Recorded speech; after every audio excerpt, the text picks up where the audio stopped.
Week 3, got to figure out who to put on the bench. That's coming at you next.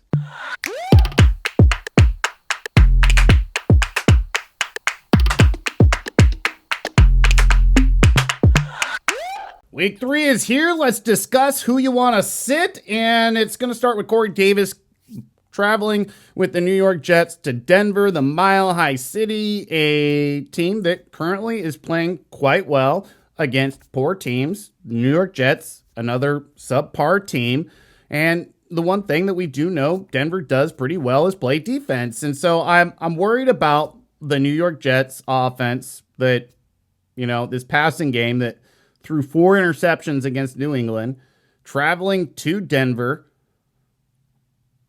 having to rely on a guy like Corey Davis against this defense scares the shit out of me. I don't want him in my lineup, and you shouldn't want him in your lineup. You think about the type of corners that this team has. You think about the safeties that this team has. And right now, the one hole that you have in this defense right now is losing Josie Jewell this week. And that's the middle linebacker, which that means that's good for your running game. And last week, Ty Johnson and Michael Carter both ran the ball quite well. And I imagine they're once again going to try to do that against Denver. Denver's going to try to run the ball. That's going to make for fewer possessions, quicker game, less passing. I don't think Denver's going to blow this team out. And if they do, it's not going to be until late in the fourth quarter, in which case there's really no junk time remaining for you to try to get anything out of Wilson and Corey Davis. So to me, Corey Davis is an easy sit going into week 3. Moving on, Cleveland versus Chicago. I'm going to take Kareem Hunt and take him out of my lineup, take him out of that flex that you had him in last week and kind of stick him on the bench down there. Kareem Hunt hasn't quite lived up to his ability so far early this season. You're talking about a guy that I think you're expecting a floor in PPR from the passing game. He only has 4 receptions through the first 2 weeks of the season. He had 1 catch for 2 yards in week 2 against Houston. He ran 13 times for 3.9 yards a carry against Houston. That's not living up to your expectations, Kareem Hunt. And then you think about the fact that he got a touchdown week 1. If he didn't get that touchdown, it looks eerily similar in production and fantasy to week 2. You were saved by a very fluky stat, a touchdown. I don't want to be saved by touchdowns by Kareem Hunt, honestly. Do you? Until I start seeing this guy get targets once again in the passing game, I'm worried about him. And then you think about the fact that going against Chicago, pretty good front 7. They're pretty good against the run game. They're not going to blow you out. I don't think Cleveland's going to blow them out. Chicago's pretty good at keeping games close. That's not a Kareem Hunt game script. He's a positive. We're cruise controlling. We're just going to let Kareem Hunt do his thing in the fourth quarter because we ran the shit out of Chubb and he did his thing and we scored a lot of touchdowns and we're just milking the clock out with Kareem Hunt. That's not what kind of game script I feel we're going to have with the Cleveland Browns versus the Chicago Bears this Sunday. To me, Kareem Hunt is a very risky flex heading into week 3. Moving on, Henry Ruggs versus the Miami Dolphins. Ruggs looks better in season 2. He definitely looks better, but he is still a guy that is relying on deep targets. He's averaged 23 yards per reception week 1, 22.6 week 2. He's got a combined 12 targets, so he's right at that precipice, right? My deal is I need at least 6 targets to even think about wanting to deploy a wide receiver. And he's right on that precipice. He's at 12 targets, and he's caught 7 of them. So catch rate's a little down. Obviously, that makes sense. They use him downfield. But you think about what the strength of the Miami defense is, it is the cornerback. And I think they have the personnel to keep Henry Ruggs in check, despite the fact that they are obviously going to be focused on Darren Waller the entire game. That's kind of the idea, right? You got to focus on Darren Waller, and while you're focusing on Darren Waller, you got Henry Ruggs sneaking behind your defense so he can hit you with the long bomb. And I think Miami has the ability to shut that down. Now, are they going to give up yards? Yeah, they are. They're definitely vulnerable to the run, although with this offensive line that Vegas has, I don't know how well they'll even be able to run against Miami, but Miami, one of the weaker run defenses so far early in the season, but their strength is the secondary.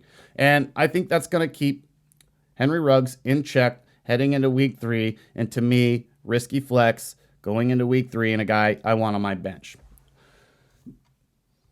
In Buffalo, Devin Singletary had he's doing pretty damn good, right? Like, got a touchdown week 2, 82 yards against Miami. Once again, going back to Miami having that problem with the run attack. And he had really good yard per carry week 1 against a very, very stingy Pittsburgh front 7. The problem is now, Washington, yes, that defense isn't exactly what we were expecting it to be, but the front 7 is still really good. They're going to make it tough to run the ball. Zach Moss is back.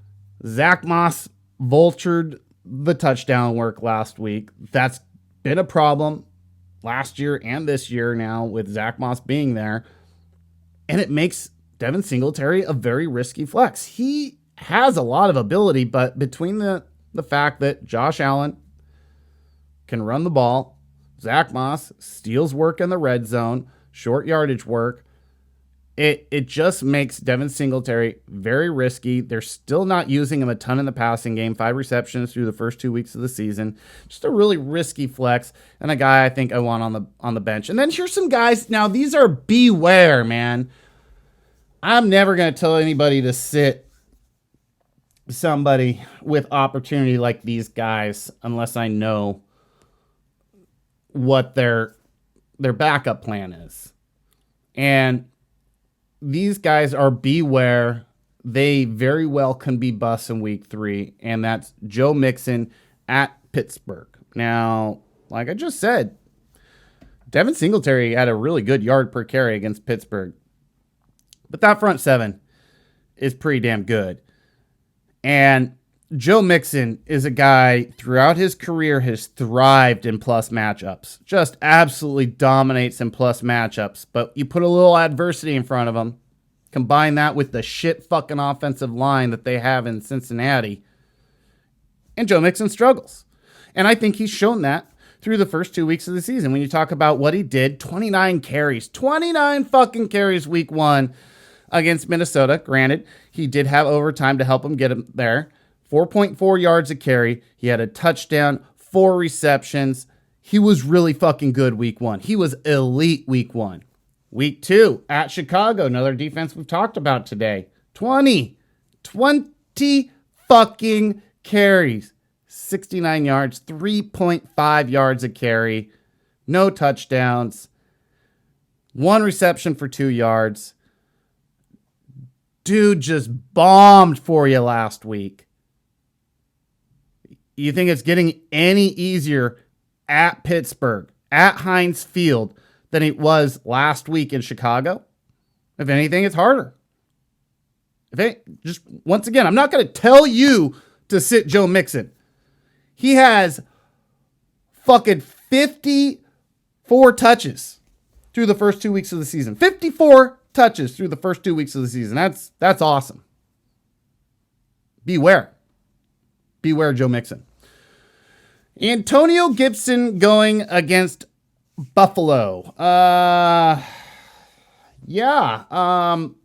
had a really weird week 1. I think they kind of had a weird week 2 too. This offense has not started quite clicking yet, but the Washington football team, that defense isn't what we were expecting. You got to travel to Buffalo. I really do think this could end up being a negative game script for Washington. We saw what happened last week when it became a negative game script for Washington. It became a McKissick game in a lot of that. Now, granted, Gibson was still in there a majority of the snaps, but the opportunity ended up going to McKissick, and that honestly could repeat itself once again going into Buffalo. They're pretty good against the run. I think it's going to be tough for them. And you're also talking about Taylor Heineke. I think Heineke's not bad, but this might be the toughest test he's ever had as a starter in the NFL, and those starts are pretty few and far between. So, got some film, some fresh film on Taylor Heineke last week, Buffalo. Oh wow, 14 targets. 14 targets for Terry McLaurin. You're telling me he does that again? That he's not throwing an interception? Like lots of interceptions this week? Like, I just think the game script's going to be a negative one for Antonio Gibson. Losing Ryan Fitzpatrick, I don't know if that was a good thing for him. Because one thing we do know about Fitzpatrick is he can sling the ball and he can make plays. And Heineke made some plays, but he also got a little bit lucky last week on Thursday night. Buyer beware, Antonio Gibson. Buyer beware also, Alvin Kamara at New England. Who knows how to take away your best player, your best weapon, better than Bill Belichick? Alvin Kamara had a great week 1, 20 carries, 83 yards, 3 receptions for 8 yards and a touchdown. That ain't going to do it. As far as like receiving work for Alvin Kamara, that's what we're buying into, right? The receiving work. Well, week 2, 8 carries, 5 yards, 4 receptions, 25 yards, no touchdowns. I know, man. They were so bad last week, and that's what I'm worried about.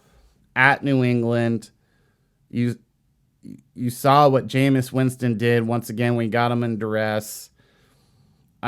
There's just so few weapons on this team that you have to worry about. How do you not just focus all of your energy on Alvin Kamara and just bull rushing Jameis Winston? Well, you can't bench Alvin Kamara. Well, boy, if he gives you another week 2 performance, don't be surprised.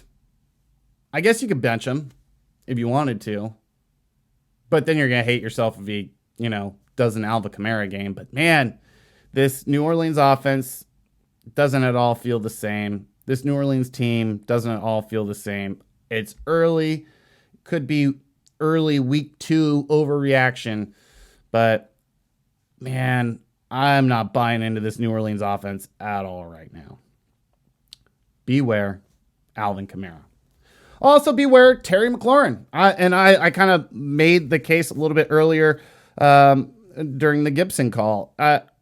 I'm worried about Washington going to Buffalo. A better defense than New York. Now, New York doesn't have a terrible defense, but a better defense than New York. Dominated Pittsburgh's wide receivers. Dominated the Miami wide receivers. Now, granted, they lost Tua, but I mean, they just absolutely dominated Miami last week. And with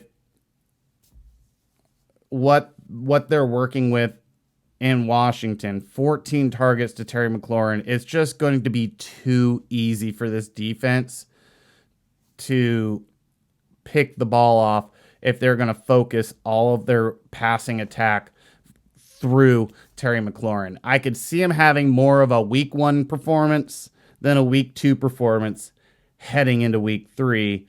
Hard to bench Terry McLaurin. Just don't expect week 2 performances out of it. Thank you for watching. I'd like to invite you to like, share, subscribe to the channel. I will be joining the 1080 The Fan on Football Sunday with Mike Lynch, Rashad Taylor on Sunday morning at 9:30 a.m. Pacific time to do the fantasy scramble. We answer your start sit questions as a group. You can send them in at 503-250-1080 on Sunday mornings around 9:30, starting about 9 a.m. And we'll answer them, and you can listen through the Audacity link that I will have in the description below. Thank you again for watching, and make sure you keep your eye out for the next video.